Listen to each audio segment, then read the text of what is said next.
Good afternoon guys, yun ano pa sasabihin ko. So hindi ako nakapag-trail ngayon, kaya pupunta muna ako ng Dolomite Beach. Titingnan ko kung ano yung kaganapan pa ngayon, kasi parang mas maganda pununtahan pagka palubog na yung araw. Siguro maraming tao. Dahil wala akong trail, ito muna gagawin ko, kaya let's go. Yan lang naman, tapos tatawid tayo ng LRT Pasay, tapos Tigresa, and then Rojas Boulevard na. Kakanan na tayo dun sa Rojas, kakanan na ako dun sa Rojas Boulevard. Tayo, hindi naman kayo kasama, unod lang kayo mamuso. Pero grabe, mainit pa rin, summer na talaga. Ewan ko kung kailan ako makakaligo sa dagat ngayong summer. Yung mga batang pasaway na tropa, mukhang yung usapan namin ay maliligo sa dagat, ay magdadagat kami, ay mukhang drawing na naman. So hindi ko alam kung matutuloy pa ba.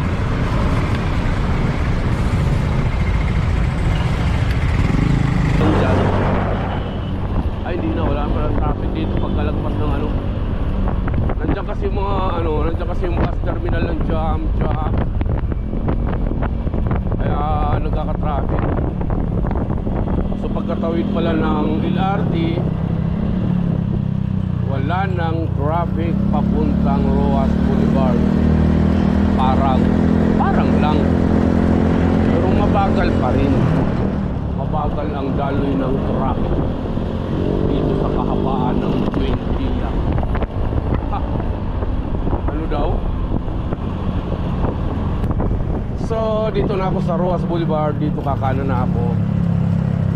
Pwede naman dito sa service road dumaan, pero mas gusto kong dumaan dun dito sa mismong Rojas Boulevard. Baka dito hindi masikip yung daloy ng traffic ko. Tayo sa motor lane kasi baka tayo madali, kaya motor lane lang tayo. So far maluwag naman, sana makarating tayo agad. Pwede lang liparin ko para mapabilis lang mga kanay. Malapit lang yan, katabi lang mismo yan kasi yung Dolomite Beach na yan, katabi lang yan mismo ng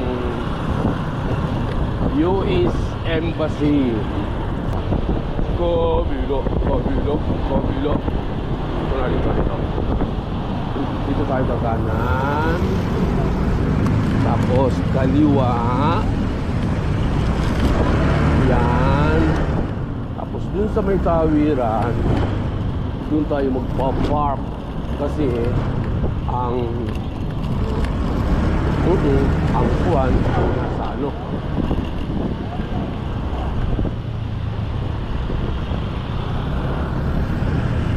Parking dyan. Pausog lang po ng upuan para gaganon ako. Patras ko na lang. Tapos yun, parang malikot. Tapos yun guys, likot no. Akit lang tayo dito sa tawiran kasi may footbridge naman dito. Para makatawid tayo sa kabila. Yun, so marami pa rin mga tao. Almost 1 year na ako hindi nakakapunta dito. Kaya naisipan ko lang talagang nagpunta dito ngayon.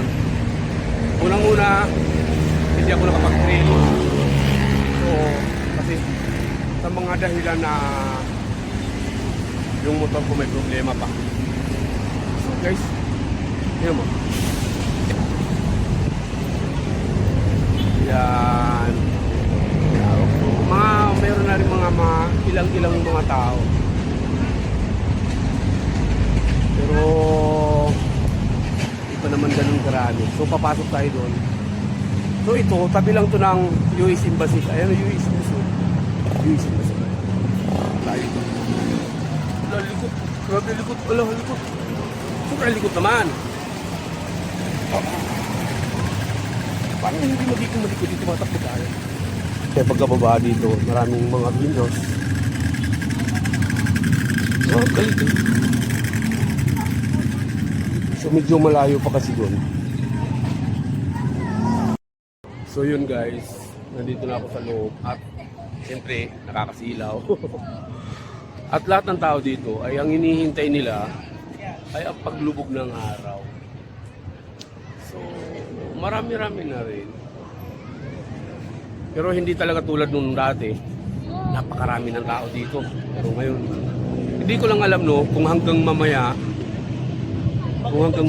dumami pa yung tao. Pero sa ngayon, mga mailan-ilan lang. Mailan-ilan lang. So, yun, makikihintay na rin tayo ng paglubog ng araw. Pati tayo, pati ako. Antayin natin yung paglubog ng araw na. Alas 5 pasado na pero sakit pa rin sa balat ng araw. Sobrang init talaga. So lapitan natin dagat. So, hindi ko alam kung gaano kalinis yung dagat na napunta rito. Tingnan din natin.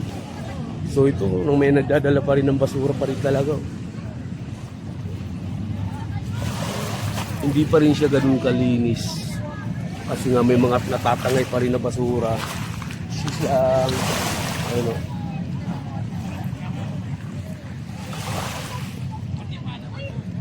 So, iniisip ng karamihan, malinis na talaga. Pero, ewan ko, no? Alam ko may naglilinis naman dito. Pero mayroon pa rin. Ay, napato. Sus, Maria Josep. Pilipino nga naman. Pero siguro kung nalinis to ng todo, hindi lang ganito yung tao dito, marami pa rin.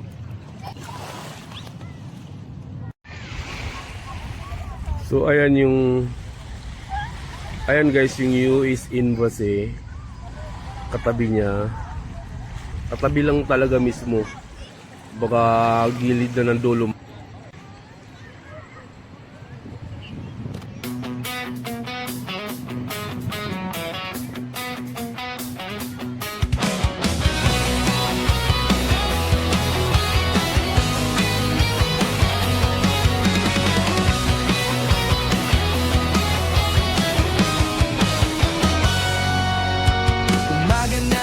Gising sa ingay, alarm na makulit, ayaw magbigay. Kape sa tasa, lakas ay kulang, pero sa dibdib may apoy na siglang. Sa kalsada, traffic na naman, mga pangarap ko'y ayaw pahiram. Kaya tinapakan ng silinyador, walang atrasan, tuloy ang motor. Hindi na maghihintay pa, panahon ko na to, araw na. Bitawan ang duda't kaba, full speed na, bahala na. Vlog Elgan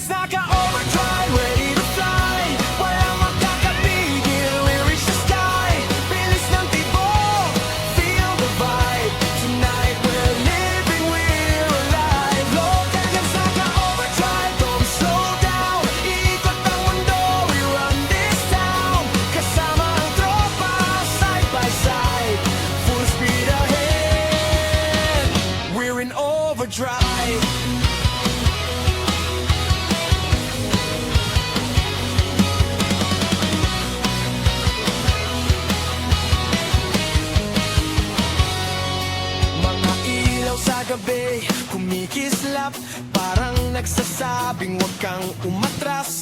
Sa bawat hakbang, may kabaman, pero mas malakas ang sigawan. Hindi perpekto ang takbo ng landas, may lubak-lubak, may likot gasgas. Pero sa bawat pagbangon ko, mas lalo lang akong tumitibok. Walang preno ang pangarap, walang takot sa harap. Kahit madapat masaktan, babangon ulit, lalaban. Tapos yun guys, itong buhangin niya, hindi talaga ito yung ano eh. Hindi talaga ito yung white. Buhangin sa white. Ano talaga ito yung parang dinurog lang siya na sininta. Hindi lang hindi na-apoy na. Magiging apoy na. Magkakaroon siya ng apoy na buhangin. So, parang siyang ano, parang siyang white sand talaga. Kaya lang, hindi talaga siya buhangin. Yung dinurog lang talaga siya. So yan, parang dinurog lang talaga siya na bato. So, malapit na. Time to tayo. 5:40. Palubog yun. So, yan yung inaabangan ng mga tao. So, siyempre ako rin, hindi naabangan ko. Kasi matagal-tagal nga ako yung nakapunta rin.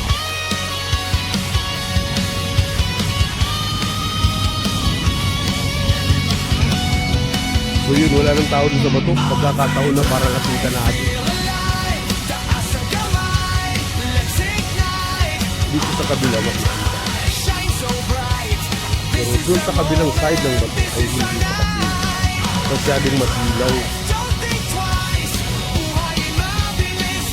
Pero itong bato na ito, ito rin yung dinurog. Ito rin yung dinurog. Ayun kayo na magpasa. We're in overdrive. Amat.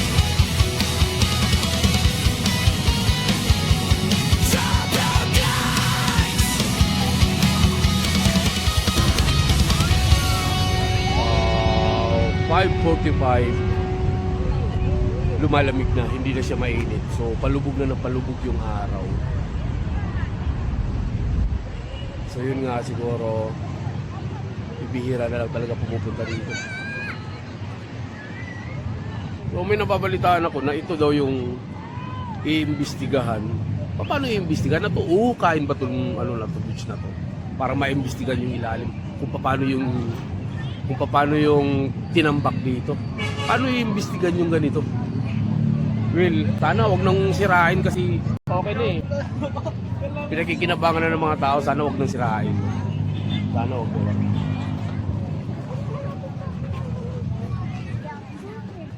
Kaya lumulubog na yung araw. So, palamig na ng palamig. Hindi na siya mainit. Hindi tulad kanina nung una kong dating dito, kahit 5:30 na masyadong mainit pa rin.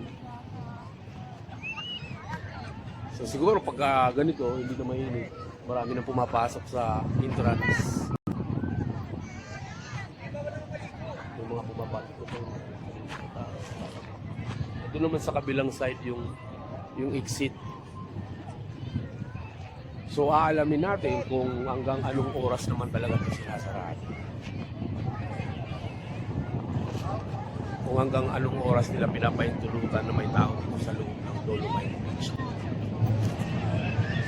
Welcome to Dolomite Beach. Nanalog niya araw.